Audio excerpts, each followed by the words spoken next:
Good afternoon, everyone.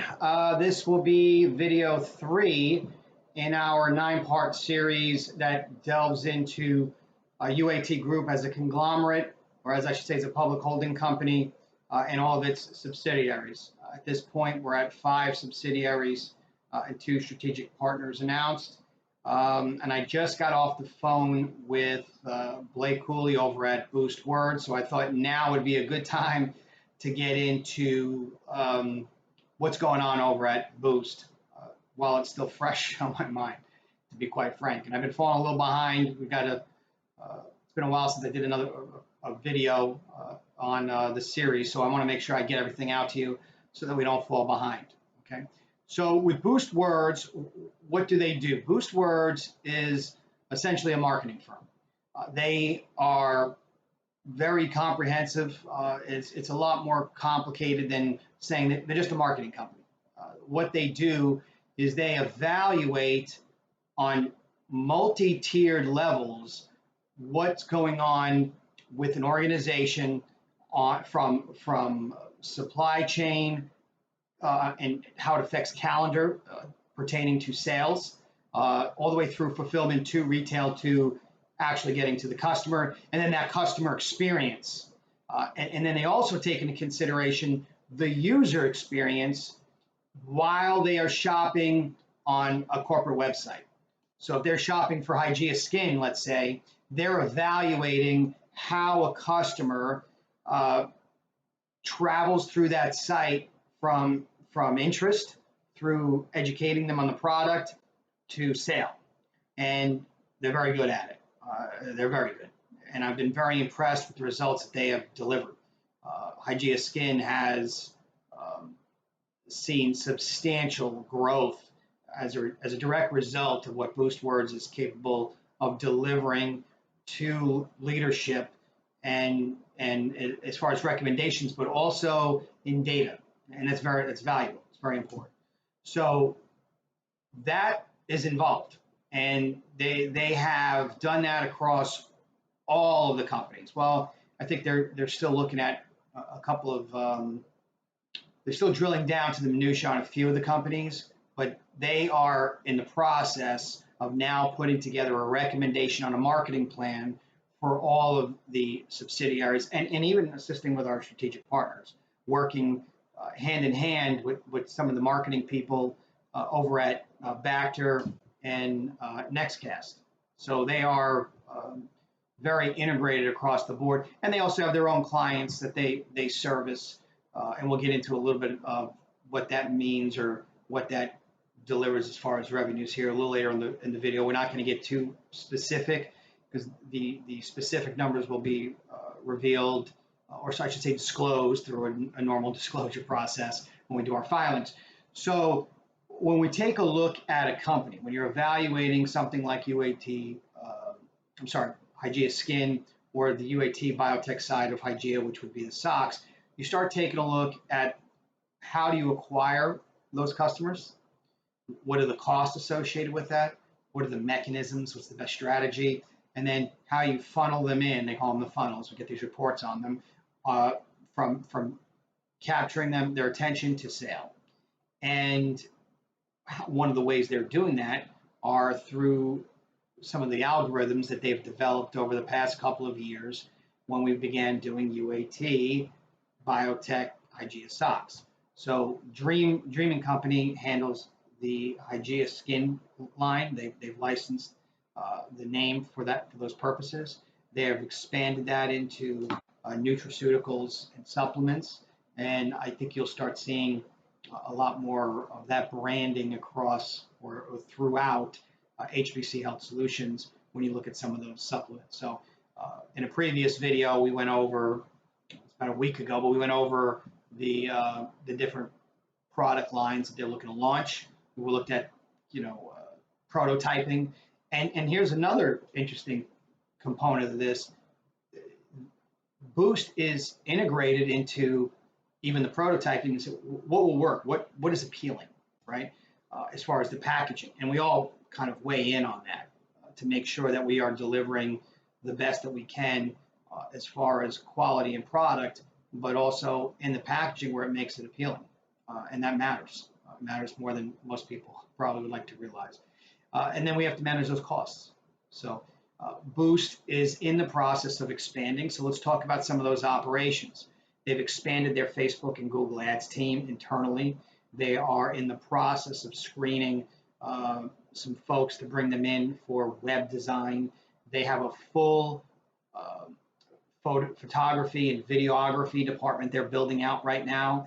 That is going to expand heavily. They're looking at expanding their offices, probably into a larger location so that they can put in studios. And I say studios, we're not making feature films here, but photography studios and be able to shoot some video on a smaller scale so that all of their clients are best served through the highest quality of make sure you have the right equipment and the right professionals that can, elevate the level of the product that they're looking to deliver. So for Hygieia Skin, you need to be able to deliver something that is in keeping with that higher level brand, and that's what they're looking at doing. So the build out, from what I'm being told, they're looking at bringing on a couple of dozen people. So they are staffing up heavily, and they are looking at expanding their capabilities so that they can service more clients. But also, what prompted that is the voluminous amount of sales that began with Hygieia Skin, and now that we have that formula down, that's going to be translated to what we do with the high performance line for the socks, the boxers, the women's athletic attire, as well as bedding. So now that we have this formula of how we're going to capture customers, get their attention, funnel them in across through education and then purchase, and then of course fulfillment of that product to that consumer. That has been complex because it also includes, like I said, fulfillment. So what does that actually mean? It's a simple term, but it's a little more complex. You have to have multiple warehouses staged across the country that can fulfill these orders when they come in, and it has to be automated. So that is fully in place for Hygieia Skin.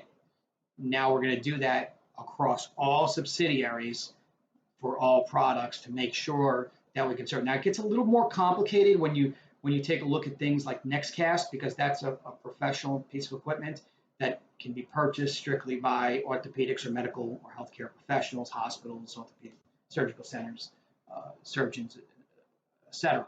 But that process is being put in place. And it's the same thing with a few other items. I don't want to get into specifics on what the other companies are doing. We're going to have videos on every subsidiary, like I mentioned previously, and then we'll kind of drill down into some of those specifics. But the product for Boost Words is marketing, but I feel it needs a little more attention and explanation because it seems like a simple term, but what Boost Words does is far more comprehensive and complex. So I kind of wanted to drill down a little bit and explain what that means. So they have these clients, right? They have the subsidiaries. What's the plan? So we're going to be doing a phone call with Mr. Cooley over there at Boost, and we're going to discuss exactly what those plans are. It's going to be an open book. We're not going to get down to some of the proprietary stuff, some of the algorithms and AI that they've developed and are expanding on, but the overall plan on what we're looking at doing, who we're targeting for companies like Hygieia Skin versus H2O. It's a different client, obviously, right? So you're talking about commercial grade equipment that's going to be geared towards local and federal government. And there's some things we're working on over there that would deliver product to the global market in multiple countries. So that's a different type of marketing versus getting someone to buy skin cream or antimicrobial clothing, let's say. So we'll go over those in a future video. But so revenues is what everybody wants to know. We're not going to get into specifics. We are going to give some revenue guidance in this video, but down the road, once the disclosures are done, I'm looking to get all of these videos completed and out to you so that you can review everything that we do, and then we're going to be doing a town hall. The shareholder letter is going, and I've been asked about this, and this is maybe not the appropriate video for that, but I want to mention it. The shareholder letter will be coming out after we get all of this other stuff out of the way. The letter has been written, it's completed, but it references a lot of things that are mentioned in that are not announced yet. So I want to make sure they all get out, everything gets out there. And then you'll have the shareholder letter. That's a pretty comprehensive letter in itself. So what they're targeting, Boost is targeting over the next 12 to 18 months. They're going to be staffing up heavily, like I said, and they're targeting about the $1 million mark in revenues around that with 12 to 18 months, somewhere in there. Right now, I don't want to get into the specifics of what their current revenues are. They have been heavily pushing to build those revenues with clients. They're changing some of their business model. We're going to test a few things with UAT so that Boost would change their fee structures so that they would benefit in some of the sales from their clients, because what they have done for their clients, and this is just not in the subsidiary realm. This is their clients that are separate from the UAT Group family. What they've been able to do has been just unbelievably impressive. And when you see those disclosures, you're going to see what I'm talking about. They've taken companies that were doing, a couple $1,000s a month into that 7-figure range. So the idea behind that is adjusting some of that fee structure so that the fees were not a flat fee, and that Boost would benefit from performance, essentially. And I think that's a fairer way to do it. It'll be more beneficial, not only to Boost but to the clients. You're paying less up front, and if Boost doesn't perform, then you're not paying, right? The only problem with that is Boost is performing across the board, so they're doing very well with their current program. So we're going to be testing a few things, so bear with us. You're going to see some changes here and there. We also are working on affiliate programs. I just had a phone call earlier today with another publicly traded company that targets a specific demographic, and we're looking at doing an affiliate program with them for the Hygiea skincare line, as well as over at UAT, the textiles, the antimicrobial textiles. And that's a pretty big community. I don't want to get into specifics in this video, but I think it will be impactful to the bottom line. It's a large community. So these are all things we're working on. Boost is working very closely with all of the companies to develop these types of programs, these affiliate programs. In fact, they're responsible for building out the entire program. So, and bringing on outside companies and or resources to further develop and enhance what we're doing across the entire organization. So this is going to be a shorter video than most, because there are certain things we don't want to get into as far as marketing algorithms and strategies, but we will be doing a phone call with Boost so that we can hear, right from the horse's mouth, as it were, what is the strategy for each company. That'll probably be a longer video. Unfortunately, I don't like to keep the videos too long. I like to keep it short, but you'll get a little more insight. That will not be a part of this series. That'll be another video. I just need to get this series out of the way so that we can get everyone caught up to date as to what this organization does, not just as a public holding company, but also as a wholly owned subsidiary working together for the collective. And then we'll dive into some of the strategic partnerships. We're reviewing some others that potentially will be added in the future. So thank you for watching. I appreciate all of the support, and thankfully this is a short video. And I appreciate everyone's patience with the video length. Some of them are pretty long. I think the past two were about 20 minutes long, and I think the initial video went over 40 minutes, and that had the highest view count, which was surprising. So we have a lot of people very interested in what we're doing here, and we are very grateful. We are watching, and we do notice the support. I get a lot of emails. I just got one this morning in reference to a question about the organization. That level of interest is very complimentary to me.